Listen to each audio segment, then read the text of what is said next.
600 meters is the distance.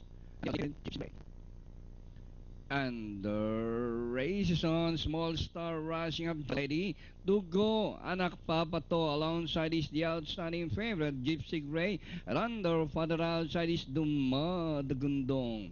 Enchanted Lady, Dugo, Anak Papato, Never on Sunday is running by the road. Gypsy Grace racing for rising up is Duma the Gundong. War Alert is racing by the rail. Small Star, So Gorgeous second last. Entry number 6, bahala na, is running at the tail of the field as they round the 3/4 mile distance. Duma the Gundong. And running by the rails, Dugo, Anak Papato, Enchanted Lady. Gypsy Grace racing from the outside, working towards the back. Three runners fighting out for the lead. Duma the Gundong rushing up now to take the lead is Gypsy Gray, the favorite. Gypsy Grace now the leader by a length and a half, followed by Duma the Gundong.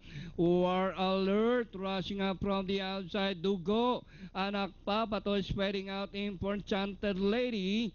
Last 450, Gypsy Gray by some 3 lengths now. Duma the Gundong. War Alert is on the outside as they race the final corner.